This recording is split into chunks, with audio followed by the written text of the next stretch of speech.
this video because I want to show you that I have created a template for the bill calculations that we're going to be completing for our tenants. So I actually want to quickly show you what is it that I want you to incorporate with the template that you were using, because we are facing a challenge for our tenants to understand the bill calculations that we are providing to them. So I actually want to make that easier. So I took the template that you were using and the one that you were sharing with them. So you can now prepare this document in a different way.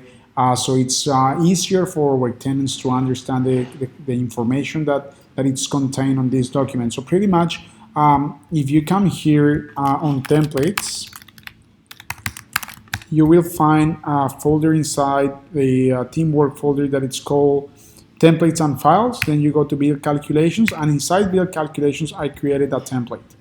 So all what you need to do is access that template. This one is the one that you're going to be using. If you want, I'm not sure how we're going to be doing this, but we can copy this template in each one of our properties. Let's take, for example, property 2105.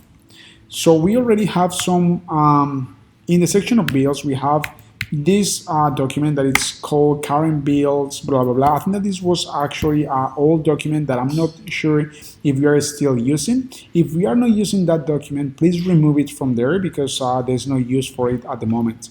Then I'm not sure if this one as well, that it's inside these folders, any of this is still being in use, because I need you to tell me that, or if you're using your own template, I want to know what it is, and one day I want you to explain me how it is that you're working out everything, because with one of our tenants, I was just reviewing one of our vacates, and then you have these calculations, for example.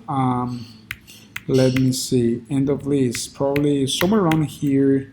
Here, bill calculations. I think that this one, not even this one, actually. I think that you're using another one. I don't know what it is. Could be this one. I'm not sure. It's actually this one.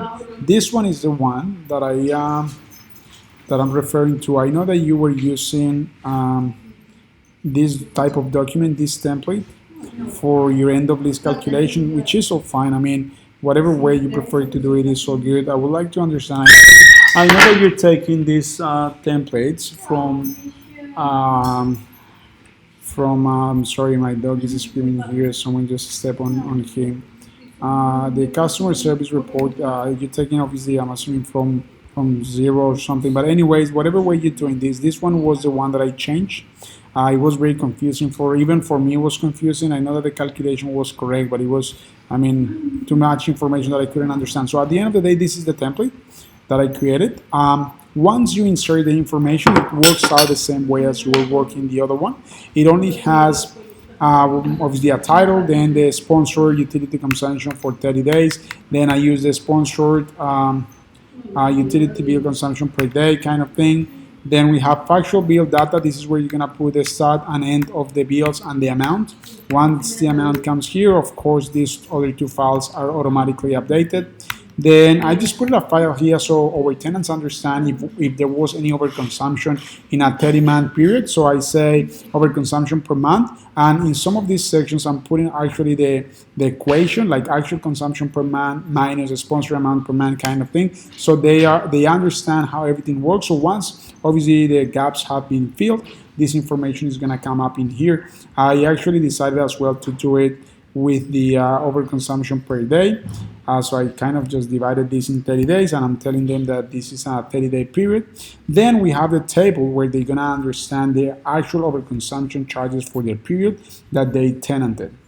So we have the start date, the end date, actual tenanted days, that just comes automatically. The actual consumption for tenanted days is gonna come automatic. All of this information is going to come automatic once you insert the information in here.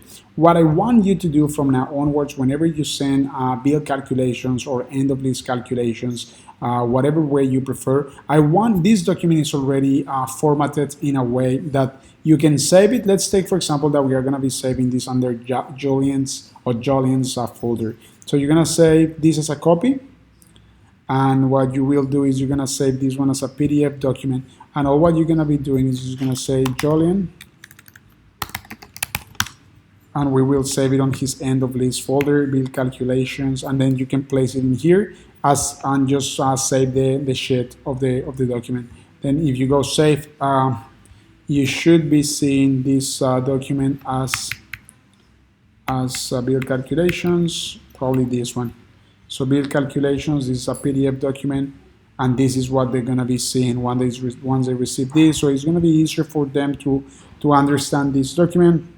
I hope that will be the case, so we don't have as much sort of understanding with them regarding the build calculations in the future. We're gonna update this, but as for the moment, this is the way I want to be presented. If you have any comments, just let me know. But I'm just posting this here now. Let me know what is your suggestion regarding the template that we're gonna be using, if we're gonna be pasting. I'm not sure, again, if we're using any of this. If you wanna review this, well, this is yours. And then I have some in here that I'm assuming that you're not using anymore.